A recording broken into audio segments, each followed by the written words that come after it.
sérieusement voilà donc lii laa bëggoon wax ci Yérim Seck balaa may ñëw ci Cheikh Ndiaye au fait ñu ngi sant bu baax a baax le doyen Madiambal Diagne ñu ko gërëm il a fait un post un tweet bi il a donné une information capitale non seulement il a cité Cheikh Ndiaye juge du Conseil constitutionnel mais aussi il a posé sa photo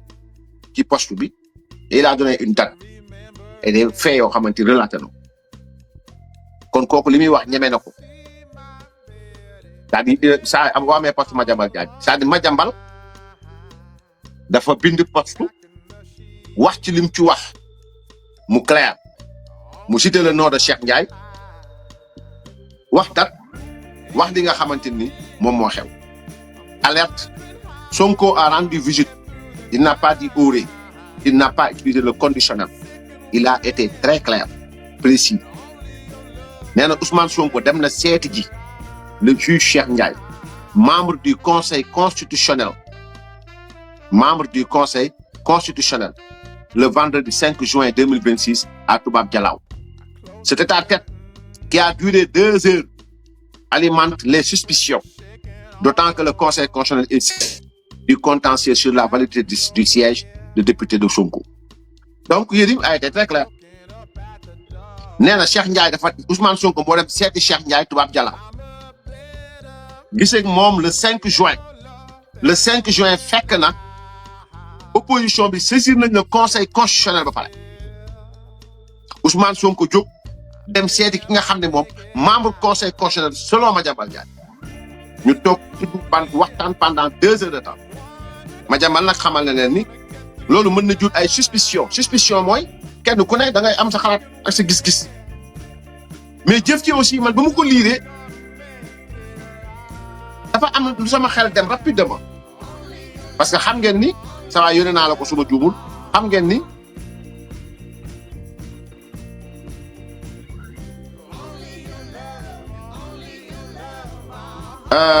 ni ñu ko waxee sax ça va ñëwal ci li ma bind Facebook ngay dem jëli ji envoyé naa la lépp ba pare voilà donc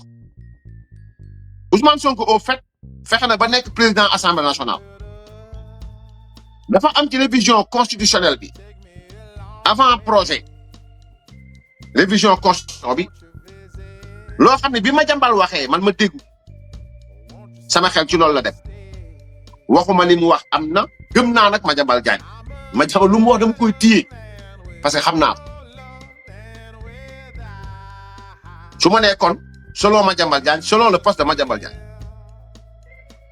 la Cour statue en composition collégiale de 9 membres conseil constitutionnel ci révision bii Diomaye di waaj a def nii 9 membres la am ay décisions ak ay avis sont rendus au moins par 5 juges constitutionnels. Titre 2 organisation de la Cour constitutionnelle bi ñuy waaj a organiser nii nan lañ ko organiser mu ne la article 5 conformément à l'article 89 de la Constitution la Cour constitutionnelle est composée de 9 membres 9 membres ñoo nar a nekk ci Cour constitutionnelle bii Diomaye Faye bëgg teg 9 membres yooyu si Diomaye moo koy fal moo leen di fal 3 yi moom Ousmane Sonko moo leen di fal.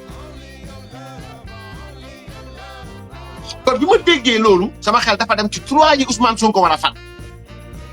parce que Cour constitutionnelle bii lim jaral Ousmane Sonko moo bëri parce que jàpp na ni moom il faut mu am fa mainmise parce que téyetul justice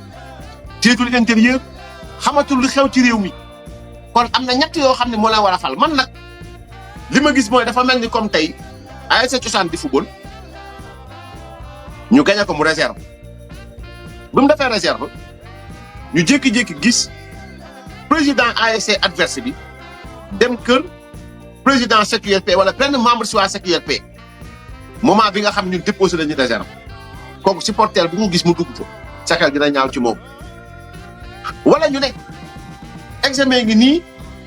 résultat yi mi ngi war a génn ginnaaw suba jury baa ngi nii Modou Laak Khoudia Ibra Dëgën ak keneen ak keneen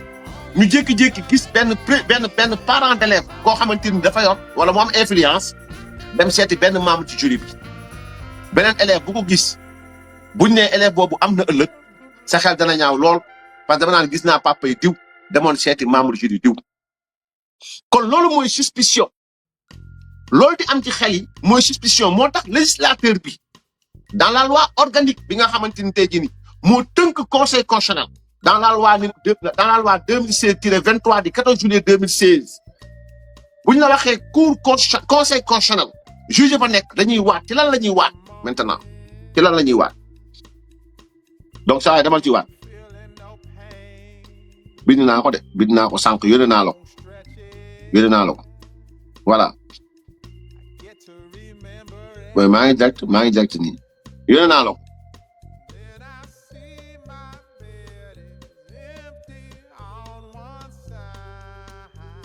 naa la ko c'est pas voilà très bien article 7 de la loi organique 2016-23 du 14 juillet 2016 bu ñu la waxee loi organique moo tënk li nga xamante ni mooy conseil constitutionnel nu muy fonctionner ñoo la avant d'entrer en fonction tout membre du conseil constitutionnel Cheikh Ndiaye est membre du conseil constitutionnel tout membre du conseil constitutionnel prête serment en audience solennelle publique day waat bépp juge day waat lan lay waat il jure day waat de bien et fidèlement remplir ses fonctions li ñu ko dénk dana ko dox nu mu ko war a doxee de les exercer en toute impartialité du far fenn dans le respect de la constitution de garder le secret de délibération et des votes de ne prendre aucune position publique et de ne donner aucune consultation à titre privé sur les questions relevant de la compétence du conseil constitutionnel et de se conduire en tout comme un digne et loyal magistrat. Article 7, loi organique numéro 2016-23 du 14 juillet 2016. moo wax lii en consultation à titre privé mooy Ousmane Sonko jóg dem seeti ji le juge Cheikh Ndiaye ndéem am na juge Cheikh Ndiaye il a la latitude comme il l'avait fait d'aller rester en justice moom il a la latitude tout ça sent en amont que wax dëgg yàlla Madiambal Diagne ko seqal donc dañ ko tere parce que lu tax dañ ko tere mooy dañ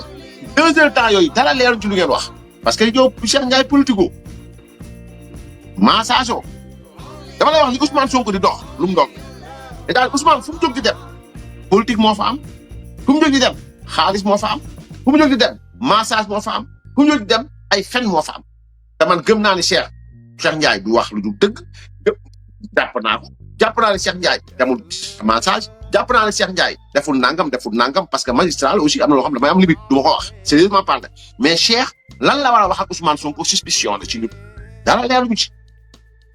parce que yooyu lay indi njort yi jiixi jaaxeex yooyu noonu lay indi looloo tax nag maintenant toujours bu ñu continuer ci li nga xam ni mooy maintenant qu'est-ce qu'il faut faire l'article 650 du code de procédure pénale revient pour nous expliquer lu leer article 650 du code de procédure pénale daf ñuy wax ni tout juge conseiller ou président de chambre peut être récusé pour les causes ci-après. C'est-à-dire, article 650 du code de procédure pénale. Tout juge, bépp juge, conseiller, bépp conseiller, ou président de chambre, bépp président de chambre criminelle, chambre administrative, chambre nangam, chambre mu jeex, bépp président de chambre peut être récusé. Opposition bi mën nañoo bind waa conseil constitutionnel dañuy récuser Cheikh Ndiaye pour les motifs wala pour les causes ci-après. mu indi 9 dixième laa li parce que moo concerne li ñuy wax s'il y a eu bu fekkee am na contre lui juge Cheikh Ndiaye wala juge bu mën a doon contre lui ou son conjoint wala soit mu nekk contre lui ou son conjoint ñëwal ci article bi sawaay ou son conjoint ou une des parties donc s'il y a eu contre lui ou son conjoint ou une des parties bu fekkee ne moom wala jëkkëram wala jabaram wala benn ci parti yi nga xam ne Ousmane Sonko parti la ci moom lañ def recours moom la ñuy xool parce que moom moo sàcc poste bi il a violé la loi il a volé le poste de forcing ci moom la ñu bind kon c'est une partie ou une des parties bu fekkee am na toute manifestation Madiambal bind na bu fekkee am na dara loo xamante ni aussi assez grave lu garaaw pour faire suspecter son impartialité waxul fii prouver de pour faire suspecter son impartialité. Là c'est suspect, c'est douteux et c'est suspect. C'est clair. C'est-à-dire tout juge, conseiller ou président de chambre, tout juge, bépp juge, conseil constitutionnel, bépp juge ak fu mu mën a nekk wala conseiller fu mu mën a nekk président de chambre bu mën a doon ña ko séq bu leen neexee ñu ne doyatoo ma man personnellement Cheikh doyatuma te gëm naa ni opposition bi doyatu leen te opposition bi war nañu bind bataaxal ne kii doyatu leen ñu récuser ndéem li ma jàmbal am na wax am na moom nag Cheikh moo yor tàggal gu yëpp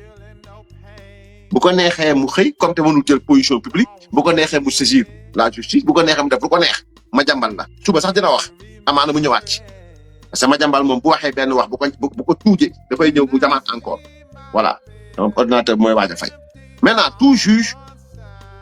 conseiller ou président de chambre peut être récusé pour les motifs pour les causes après. Alinéa 10, s'il y a eu contre lui ou son conjoint ou une des parties toute manifestation assez grave pour faire suspecter son impartialité. Récusé. Kii doyatu kon Cheikh opposition bi ak ñëpp ñoo xamante ni droit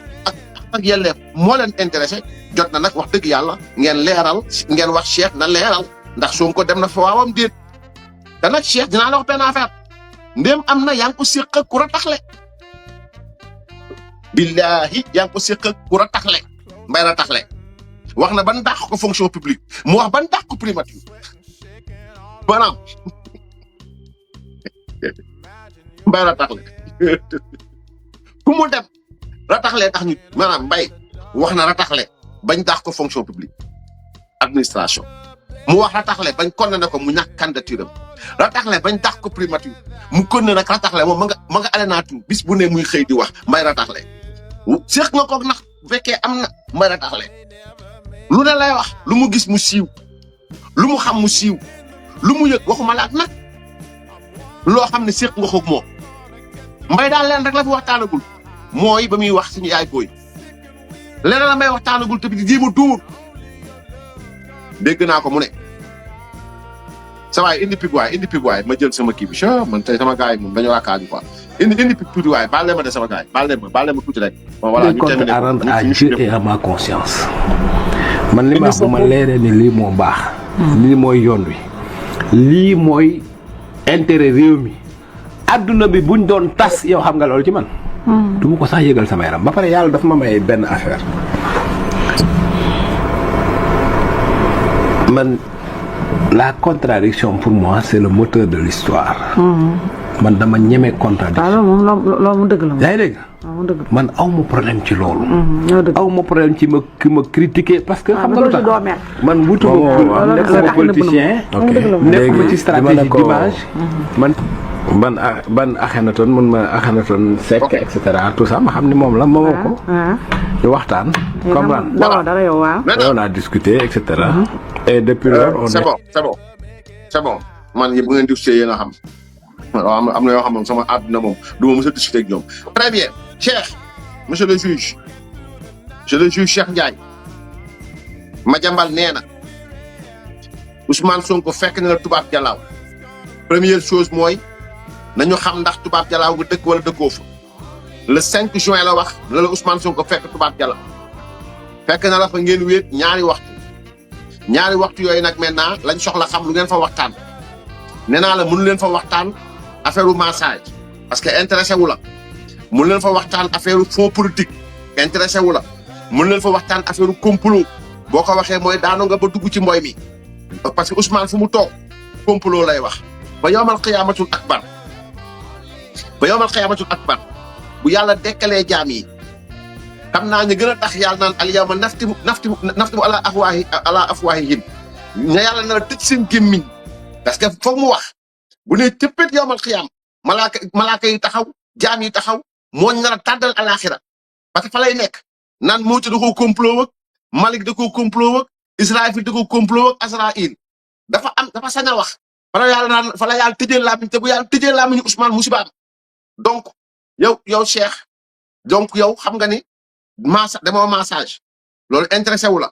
Cheikh waxoo ci fonds politique peut-être intéressé wu la Cheikh waxoo ci affaire kii kon Cheikh yaag Sonko ci lan ngeen war a wax looloo ñu yéem looloo ñu jaaxal waaye nag seq nga ko ndéem am na seq nga ko wéet nga ku mën a nettali wéet nga ku mën a sos bis dina ñëw nag mu nettali la Ousmane nettali na bañ tax ko fu mu doon liggéeyee impôt domaine rataxle moo ko yóbbee mu fen rataxle ba ñàkk candidature am nekkul candidat rataxle bañ tax ko primature lépp làmmiñam moo ko yóbbu waaye nag ëllëwle ba dem bañ tëj ko corruption de la jeunesse kon ku mel nii Cheikh booy wéet ak moom balay boo nga bëri loo wax te sax du la ci génne foog nga leeral ñu Cheikh ndax loolu am na wala amul parce que nag yow déggoon nañ la fi 2024 ci lu ni mel porté woon nga plainte mais plainte boobu boo seetloo bañ na commission d'enquête parlementaire la ñu gaaw dem dugali ji plainte boobu duggee mooy arrêté commission d'enquête parlementaire kon la waroon leer du leer boobaa léegi waxuñu si ñi ngi ànd ak yow ñi ngi la ko on a compris ji ñu la takkaluñ la waaye Cheikh pour une deuxième fois limaat nañ la ci lu ni mel Cheikh kon monsieur le juge yaa war a maytu parce que ñun suñu réputation en tant que républicain du sax ci ñun ñuy dégg ne juge nangam ak procureur nangam ak wala conseiller nangam bëgguñu loolu parce que ñun nous vous respectons mais comment un homme bu bokk ci justice bokk ci magistrature la mën toog ak Ousmane Sonko di ko déglu moom mi leen giñ ne vous êtes des magistrats corrompus vous êtes magistrats yoo xamante suuf rek ngeen bëgg donc boo tawee ñoom vous avez renoncé peut-être bu fekkee loolu am na vous aurez renoncé à vos principes mooy lan mooy gëm ni kii du tekkiwu dara kii un homme l'homme le plus versatile ci àdduna bi moom la donc lii leer na kon conseil boobu laa lay jox Cheikh conseil boobu le doyen le juge Cheikh Ndiaye loolu laa lay jox bu fekkee toog nga ak moom toog nga ak pour a taxle ku waxal Diomaye mi ko tuddee doom tuddee way juróom bu jigéen doom hésité wul benn yoon bombardé ko ci public bi ku wax ak koo xam maanaam ku mu séqal waxal maanaam moom waxal na la ci mbedd bi ba mu des suite booti leen daal la Ousmane dul nettali mooy la xewoon ci biir cabine de massage loolu moom bañ ko nette dafa ne sama vie privée la du ma ci wax demal mu naan bu ngeen gis sama traite bopp maa la ngeen gis loolu moom du ci wax dafa mel ni comme grand Yérim démb Amir Abo mu ne du ma waxu Abo moo tax ma ne à la fin man je ne comprends plus yow Amir Abo waxal lim la fi waxal nga ne doo ko tontu mais ñun ngay tontu ñun ñi nga xamante ni dañoo am suñu xalaat bu opposé wu sa bos nga bañ a yow doo bañ na nangu loolu Amir Abo bi la waxal nga ne dee yaay nga daw wëkkat